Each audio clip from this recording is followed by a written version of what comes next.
ഹമാര അക്കാദമിയുടെ എല്ലാ പ്രിയപ്പെട്ട പ്രേക്ഷകർക്കും പുതിയൊരു എപ്പിസോഡിലേക്ക് ഹൃദയപൂർവ്വം സ്വാഗതം. വീട്ടിൽ ഭാര്യയും ഭർത്താവും കൂടി പൊരിഞ്ഞ യുദ്ധമാണ്. घर में पत्नी और पति के साथ ज़बरदस्त बहस. घर में पत्नी और पति के साथ ज़बरदस्त बहस. पति ने कहा मुझे आपसे बिल्कुल भी डर नहीं लगता. पति ने कहा पति ने पत्नी से कहा मुझे आपसे बिल्कुल भी डर नहीं लगता. मुझे आपसे बिल्कुल भी डर नहीं लगता. ആര്? ഭർത്താവ് ഭാര്യയോട് പറയുകയാണ്, എനിക്ക് താങ്കളെ അല്പം പോലും ഭയമില്ല എന്ന്. ഭാര്യ ചോദിക്കുകയാണ്, അപ്പോൾ പേടിയില്ലെങ്കിൽ നിങ്ങളെന്നെ ആദ്യമായിട്ട് കാണാൻ വന്നപ്പോൾ എന്തിനാണ് കൂടെ ഒരു 4-5 ആളെയും കൂട്ടിക്കൊണ്ട് വന്നത്? ഭയമില്ലെങ്കിൽ നിങ്ങൾ ആദ്യമായിട്ട് എന്നെ കാണാൻ വന്നപ്പോൾ എന്തിനാണ് 5 ആളെയും കൂട്ടിക്കൊണ്ട് വന്നത്? പത്നിനെ കഹാ ഡർ നഹി लगता. फिर मुझे पहले बार देखने आए थे तो 5 लोगों को साथ क्यों लाए थे? डर नहीं लगता. फिर जब मुझे पहले बार देखने आए थे तो 5 लोगों को साथ क्यों लाए थे? പേടിയൊന്നുമില്ലെങ്കിൽ പിന്നെ നിങ്ങൾ ആദ്യമായിട്ട് എന്നെ കാണാൻ വന്നപ്പോൾ എന്തിനാണ് 5 ആളെ കൂട്ടിക്കൊണ്ട് വന്നത്? കെട്ടാൻ വന്നപ്പോൾ 150 ആളെ കൂട്ടിക്കൊണ്ടാണ് വന്നത്. शादी करने आए थे तो 150 लोगों को साथ लेकर नहीं आए थे. കല്യാണം കഴിക്കാൻ വന്നപ്പോൾ നിങ്ങൾ 100-150 പേരെയും കൊണ്ടല്ലേ വന്നത്? കല്യാണം കഴിക്കാൻ വന്നപ്പോൾ നിങ്ങൾ 150 പേരെയും കൂട്ടിക്കൊണ്ടല്ലേ വന്നത്? मुझे कोई डर नहीं है इसलिए मैं अकेले ही आई थी. എനിക്ക് യാതൊരു പേടിയില്ല, അതുകൊണ്ടാണ് ഞാൻ ഒറ്റയ്ക്ക് വന്നത്. വീഡിയോ ഇതിനു മുമ്പ് നിങ്ങൾ സബ്സ്ക്രൈബ് ചെയ്തിട്ടില്ലെങ്കിൽ ഒന്ന് സബ്സ്ക്രൈബ് ചെയ്യാൻ മറക്കരുത് കേട്ടോ. ഇഷ്ടപ്പെട്ടാൽ ഒന്ന് ലൈക്ക് ചെയ്യണം. പിന്നെ നിങ്ങളുടെ കൂട്ടുകാർക്കൊക്കെ ഒന്ന് ഇഷ്ടംപോലെ ഷെയർ ചെയ്ത് കൊടുത്ത് തന്നെ ഒന്ന് ഹെൽപ്പ് ചെയ്യുക. അവരെ സപ്പോർട്ട് ചെയ്യുക, എന്നെയും സപ്പോർട്ട് ചെയ്യണം കേട്ടോ. പിന്നെ നിങ്ങളുടെ കമൻറ്റുകൾ വളരെ പ്രധാനപ്പെട്ടതാണ്. നിങ്ങൾക്ക് ഈ വീഡിയോ കാണുമ്പോൾ ഉണ്ടാകുന്ന എല്ലാ സംശയങ്ങൾക്കും മറുപടി കമൻറ്റ് ബോക്സിൽ നമ്മൾ തരുന്നതായിരിക്കും. എങ്ങനെയുള്ളൊരു വീഡിയോ ആണ് നിങ്ങൾ ഇനിയും പ്രതീക്ഷിക്കുന്നത്, ഹമാര അക്കാഡമിയിൽ നിന്ന് എന്താണ് നിങ്ങൾ പ്രതീക്ഷിക്കുന്നതൊക്കെ നമ്മൾ പറയാം. സമയം നിർദ്ധാരിത് കറോ, സമയം തീരുമാനിക്കൂ. Set the time. തുമ്നെ ക്യാ കഹാ, നിങ്ങൾ എന്ത് പറഞ്ഞു? തുമ്നെ ക്യാ കഹാ, നിങ്ങൾ എന്ത് പറഞ്ഞു? തുമ്നെ ക്യാ കഹി, അങ്ങനെ പറയും. തുമ്നെ ക്യാ കഹി സ്ത്രീലിംഗമാണ്. നിങ്ങൾ എന്ത് പറഞ്ഞു? വാട്ട് ഡിഡ് യു സേ, നിങ്ങൾ എന്ത് പറഞ്ഞു? അല്ലെങ്കിൽ നീ എന്ത് പറഞ്ഞു? വാട്ട് ഡിഡ് യു സേ, നിങ്ങൾ എന്ത് പറഞ്ഞു? तुमने क्या कहा, तुमने क्या कही? मुझे दोनों पसंद है. ഭർത്താവ് ബോണസൊക്കെ മേടിച്ച് വരുമ്പോൾ ഭാര്യയ്ക്ക് 2 സാരി കൊണ്ട് കൊടുത്തു. അപ്പോൾ ഭാര്യയോട് പറഞ്ഞു, ഞാനിത് സെലക്ട് ചെയ്തിട്ട് 2 ലാസ്റ്റ് സോർട്ട് ചെയ്ത് 2 കൊണ്ടുവന്നു. ഈ 2 നിനക്ക് ഇഷ്ടമുള്ളത് എടുത്തോ, ബാക്കി 1 നമുക്ക് ഇഷ്ടപ്പെടാത്ത നമുക്ക് തിരിച്ചു കൊടുക്കാമെന്ന് പറഞ്ഞു. അപ്പോൾ അവൾ പറഞ്ഞു, എനിക്ക് 2 ഇഷ്ടമാണെന്ന്. മുझे दोनों पसंद है. ഭർത്താവ് ഭാര്യയ്ക്ക് ശമ്പളം കിട്ടിയപ്പോൾ ഭാര്യ വിചാരിച്ചു ഭർത്താവിൻ്റെ ബർത്ത്ഡേ ആണ്, എന്നാൽ ഭർത്താവിന് ഒരു ഷർട്ട് കൊണ്ട് കൊടുക്കാം. കുറേ നേരം സെലക്ട് ചെയ്തപ്പോൾ അവൾക്ക് തോന്നി ഇതിൽ ഏതെങ്കിലും ഒന്ന് ഹസ്ബൻഡ് ഇഷ്ടപ്പെടാതിരിക്കില്ല. അപ്പോൾ അവൾ 2 ഷർട്ട് എടുത്തു, വീട്ടിൽ കൊണ്ടുവന്നു.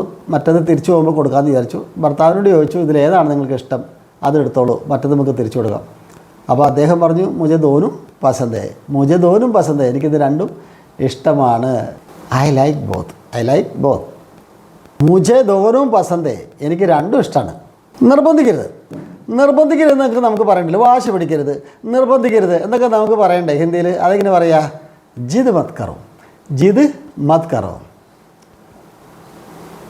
Don't insist. ജിദ് മത് കറോ. വാശി പിടിക്കല്ലേ, നിർബന്ധം പിടിക്കല്ലേ. കോൻ ജായേഗാ, ഹു വിൽ ഗോ, കോൻ ജായേഗാ, ആര് പോകും? ഒരിക്കൽ അച്ഛൻ 2 ആൺമക്കളെ വിളിച്ചു. എന്നിട്ട് പറഞ്ഞു, മോനെ ഇന്ന് നമുക്ക് പാടത്ത് വെയിൽ കെട്ടണം, കന്നുകാലികൾ കടന്ന് നമ്മുടെ വിളവ് നശിപ്പിക്കാതിരിക്കാൻ അത്യാവശ്യമാണ്. അതിൽ രണ്ടുപേരും ആൺമക്കൾ രണ്ടുപേരും ഒന്നും മിണ്ടിയില്ല. അതിൽ ഒരത്യാവശ്യമായിട്ടൊരു കല്യാണത്തിന് പോകണം, അത് നമുക്ക് പോകാതിരിക്കാൻ പറ്റത്തില്ല. എനിക്കിന്ന് പോകാൻ ഒഴിവില്ല, എനിക്ക് അത്യാവശ്യമായിട്ട് ഒരു ഗവൺമെൻറ് ഓഫീസിൽ പോകണം. അതുകൊണ്ട് ഒരാൾ കല്യാണത്തിന് പോവുക, ഒരാൾ വേലി കെട്ടാൻ പോവുക എന്ന് പറഞ്ഞു. അപ്പോൾ അനിയൻ പറഞ്ഞു, ചേട്ടൻ വേലി കെട്ടട്ടെ, ഞാൻ കല്യാണത്തിന് പോകാം. അതല്ലെങ്കിൽ ഞാൻ കല്യാണത്തിന് പോകാം, ചേട്ടൻ വേലി കെട്ടട്ടെ. ഒന്നുകിൽ ചേട്ടൻ വേലി കെട്ടട്ടെ, ഞാൻ കല്യാണത്തിന് പോകാം. അതല്ല എങ്കിൽ ഞാൻ കല്യാണത്തിന് പോകാം, ചേട്ടൻ വേലി കെട്ടട്ടെ. അവളേ പിന്നെ നല്ല അടിപൊളിയായിട്ട് നമുക്ക് വാട്സാപ്പ് ക്ലാസ് നമുക്ക് കിട്ടും. ഒറ്റ മാസം കൊണ്ട് നമുക്ക് സൂപ്പറായിട്ട് സംസാരിക്കാൻ പഠിക്കാം. ഗ്യാരൻറ്റിയോടെ പഠിപ്പിക്കും. നാടൻ ഹിന്ദി, അതായത് നമ്മൾ വടക്കേ ഇന്ത്യക്കാർ സംസാരിക്കുന്ന ഭാഷ, അതേപോലെ പാകിസ്ഥാനികൾ സംസാരിക്കുന്ന ഭാഷ, ഉറുദു കലർന്ന ഭാഷ, ബംഗ്ലാദേശുകാർ സംസാരിക്കുന്ന ഭാഷ, ബർമാക്കാർ സംസാരിക്കുന്ന ഭാഷ, അതുപോലെ ഇന്ത്യക്ക് വെളിയിൽ ഒരുപാട് സ്ഥലങ്ങളുണ്ട്. ഈ 3 രാജ്യങ്ങൾ മാത്രമല്ല, ഇന്ത്യയിലും ഒറ്റ ദിവസം കൊണ്ട് ഞാൻ പഠിപ്പിച്ചു. ഒരു ഫാർമസിസ്റ്റിനെ ഒറ്റ ദിവസം കൊണ്ട്, അതുപോലെ ഒരു നഴ്സിംഗ് സൂപ്രണ്ടിനെ ഒറ്റ ദിവസം കൊണ്ട്, അതേപോലെ ഡോക്ടർമാരെ, അങ്ങനെയുള്ള പല ആൾക്കാരെയും കുടുങ്ങി നിൽക്കുന്ന ആൾക്കാരെ ഒറ്റ ദിവസം കൊണ്ട് ഞാൻ പഠിപ്പിച്ചു കൊടുത്തിട്ടുണ്ട്. ഇൻ്റർവ്യൂവിന് പോകുന്ന ആൾക്കാരെ ഒറ്റ ദിവസം കൊണ്ട് പഠിപ്പിച്ചു കൊടുത്തിട്ടുണ്ട്. നിങ്ങൾക്ക് അത്ര ആവശ്യങ്ങളുണ്ടെങ്കിൽ, ഒറ്റ ദിവസത്തെ ആവശ്യമുണ്ടെങ്കിൽ നിങ്ങൾ എന്നെ വിളിച്ചോ, പെട്ടെന്ന് ഞാൻ പഠിപ്പിച്ചു തരാം കേട്ടോ. മുജേ ദൂസറ ദിഗാവോ, മുജേ ദൂസറ ദിഗാവോ. നമ്മൾ തുണിക്കടയിൽ കയറി കുറേ തുണി വലിച്ചിട്ടു, നമ്മൾ നോക്കി അതൊന്നും ഇഷ്ടപ്പെട്ടില്ല. അപ്പോൾ നമ്മൾ പറയുകയാണ് വീണ്ടും വേറെ കാണിച്ചു തരാം. മുജേ ദൂസറ ദിഗാവോ, എന്നെ വേറെ കാണിക്കേ. വീണ്ടും പറയാം, വേറെ കാണിക്കേ. ദൂസറ ദിഗാവോ, ദൂസറ ദിഗാവോ, ദൂസറ ദിഗാവോ. എത്ര പ്രാവശ്യം വേണേലും നമുക്ക് പറയാം, ദൂസറ ദിഗാവോ, വേറെ കാണിക്കേ. അഞ്ഞ് തുണിക്കടയിൽ മാത്രമല്ല, സ്വർണ്ണക്കടയിൽ പോയാലും, വേറെ ഏത് സാധനം പർച്ചേസ് ചെയ്യാൻ പോയാലും, ചന്തയിൽ പോയാലും, പച്ചക്കറി ഫ്രഷ് പച്ചക്കറിയൊക്കെ ചിലപ്പോൾ എടുത്ത് അടിയിൽ മാറ്റി വെച്ചിട്ടുണ്ടാവും, ടേബിളിൻ്റെ അടിയിൽ. അപ്പോൾ കുറച്ച് പെട്ടെന്ന് അഴുകി പോകുന്ന സൈസൊക്കെ ആയിരിക്കും മുകളിലിരിക്കുക. അത് നമുക്ക് അറിയാൻ പറ്റില്ല, ഇവർ കെമിക്കലൊക്കെ അടിച്ച് വരുന്നതുകൊണ്ട് നമുക്ക് അറിയാൻ പറ്റില്ല. അപ്പോൾ ചിലർക്ക് അറിയാം, അവർ ലക്ഷണം കണ്ടിട്ട് പറയും എനിക്കിത് വേണ്ട, വേറെ കാണിക്കാൻ മതി. ഏനൈ മങ്ത, ഇത് വേണ്ട. ഏനൈ ചയ്യെ, ഇത് വേണ്ട. ദൂസറ ദിഗാവോ, വേറെ കാണിക്കൂ. ദൂസറ ദിഗാവോ, വേറെ കാണിക്കും. അങ്ങനെ നമുക്കിത് എവിടെ ഉപയോഗിക്കാം, ഏത് കാര്യത്തിനും ഉപയോഗിക്കാം. ജോ ജരൂരി ഹോ കറോ, ജോ ജരൂരി ഹോ കറോ. ആവശ്യമുള്ളത് ചെയ്യ്, ആവശ്യമുള്ളത് ചെയ്യ്, അത്യാവശ്യമുള്ളത് ചെയ്യ്. ജോ ജരൂരി ഹോ കറോ, ജോ ജരൂരി ഹോ കറോ. ജോ എന്നുള്ള വാക്കിന് എന്താണോ ഏതാണോ എന്നൊക്കെയാണ് ഇവിടെ അർത്ഥമാക്കുന്നത് കേട്ടോ. മുജെ വാപ്പസ് കോൾ കറോ, മുജെ വാപ്പസ് കോൾ കറോ, എന്നെ പിന്നീട് വിളിക്കൂ, തിരിച്ച് വിളിക്ക്.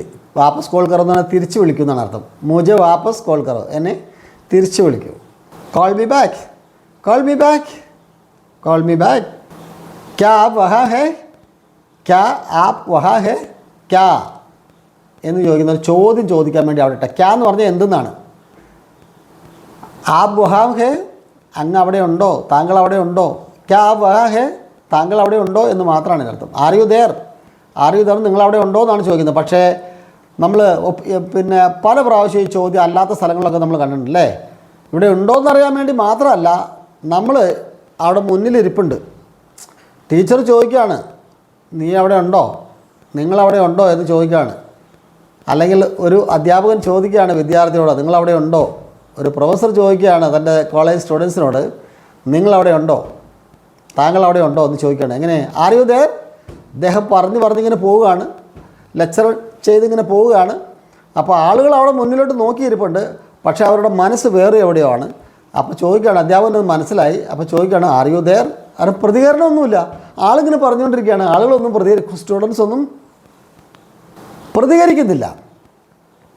അപ്പോൾ പ്രൊഫസർ ചോദിക്കുകയാണ് ആർ യു ദേർ. അങ്ങനെ ഒരു അർത്ഥം ഉണ്ടായിരുന്നു. ക്യാ ആപ് വഹാ ഹേ, ക്യാ ആപ് വഹാ ഹേ, ആർ യു ദേർ. അല്ല നിങ്ങളിവിടെ ഉണ്ടോ, താങ്കൾ അവിടെ ഉണ്ടോ. അബ് തും കോശിഷ് കറോ, അബ് തും കോശിഷ് കറോ. ഇപ്പോൾ നിങ്ങൾ പരിശ്രമിക്കുക എന്നാണ് അതിൻ്റെ തർജ്ജമ വരിക.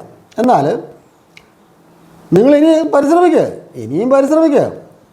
അബ് തും കോശിഷ് കറോ, അബ് തും കോശിഷ് കറോ. 1 2 3 4 5 6 പ്രാവശ്യം തോറ്റു. നിങ്ങൾ കോശിഷ് കറോ, അബ് തും കോശിഷ് കറോ. നിങ്ങൾ ഇനിയും അവർ കോശിഷ് കറോ, അവർ കോശിഷ് കറോ, അബ് കോശിഷ് കറോ എന്നൊക്കെ പറഞ്ഞ് ഇനി നിങ്ങൾ പരിശ്രമിക്കുക. ഇപ്പോൾ നിങ്ങൾ പരിശ്രമിക്കുക, ഇനി പരിശ്രമിക്കുക എന്നൊക്കെ അർത്ഥമുണ്ട് കേട്ടോ. എബ്രഹാം ലിങ്കൺ 6 പ്രാവശ്യം തോറ്റു. 7ാമത്തെ പ്രാവശ്യമാണ് അമേരിക്കയുടെ പ്രസിഡൻ്റായി മാറിയത്. അതിപ്പോൾ നമ്മൾ ഇതുപോലെയുള്ള ഒരുപാട് കഥകൾ നമ്മൾ കേട്ടിട്ടുണ്ട്, നമുക്കറിയാമല്ലേ. അപ്പോൾ 1 പ്രാവശ്യം 2 പ്രാവശ്യമോ 5 പ്രാവശ്യം തോറ്റാലും നിങ്ങൾ നിർത്തരുത്. എന്ത് ചെയ്യണം? വീണ്ടും പരിശ്രമിച്ചുകൊണ്ടിരിക്കണം. ട്രൈ ട്രൈ ട്രൈ ട്രൈ, കോശിഷ് കോശിഷ് കോശിഷ് കോശിഷ് കർത്തേ രഹോ, കോശിഷ് കർത്തേ രഹോ, പരിശ്രമിച്ചുകൊണ്ടേയിരിക്കുക. എല്ലാവർക്കും നമസ്കാരം. എൻ്റെ പേര് NS പിള്ള എന്നാണ്. ഞാൻ ഹമാര അക്കാദമി വാട്സപ്പ് ക്ലാസ്സിലെ ഒരു വിദ്യാർത്ഥിയാണ്. ക്ലാസ്സിൽ ചേർന്ന് ഒരു ആഴ്ചയ്ക്കുള്ളിൽ തന്നെ എനിക്ക് ഹിന്ദിയിൽ സംസാരിക്കാനുള്ള ധൈര്യമുണ്ടായി. അത്രയ്ക്ക് സരളമായ രീതിയിലാണ് സാറ് ക്ലാസ്സുകൾ കൈകാര്യം ചെയ്യുന്നത്. ഇതിൻ്റെ പ്രത്യേകത എന്ന് പറഞ്ഞാൽ എല്ലാ വിഭാഗം ആളുകളും ഉണ്ടെന്നുള്ളതാണ്. വീട്ടമ്മമാർ, സാധാരണ ജോലിക്കാർ, സർക്കാർ ഉദ്യോഗസ്ഥർ, റിട്ടയർഡായിട്ടുള്ള ഉദ്യോഗസ്ഥന്മാർ, ഡോക്ടർമാർ, എൻജിനീയർമാർ തുടങ്ങി എല്ലാ മേഖലയിലുള്ളവരും ഈ ക്ലാസ്സിലുണ്ടെന്നുള്ളതാണ് പ്രത്യേകത. ഹിന്ദി സംസാരിക്കുന്ന നാട്ടിൽ പോയാൽ പോലും കാലങ്ങളെടുക്കും നമുക്ക് ഹിന്ദി വശമാകാൻ. പക്ഷേ ഈ വാട്സപ്പ് ക്ലാസ്സിൽ ചേർന്നാൽ നമുക്ക് ഒരാഴ്ചയ്ക്കുള്ളിൽ ഹിന്ദി സംസാരിക്കാൻ തുടങ്ങുമെന്നുള്ളതാണ് ക്ലാസ്സിൻ്റെ ഏറ്റവും വലിയ മെച്ചം. ഹിന്ദി സംസാരിക്കാനുള്ള ആഗ്രഹം സാക്ഷാത്കരിക്കുകയും ചെയ്തു എന്നുള്ളതാണ് ഹമാര അക്കാദമി നടത്തുന്ന തങ്കച്ച സാറിന് ഈ കോൺട്രിബ്യൂഷൻ വളരെ പ്രൈസ്ലെസ് ആണ്. വിലമതിക്കാൻ പറ്റാത്ത കോൺട്രിബ്യൂഷനാണ് അദ്ദേഹം തരുന്നതെന്ന് ഞാനിവിടെ സാക്ഷ്യപ്പെടുത്തുകയാണ്.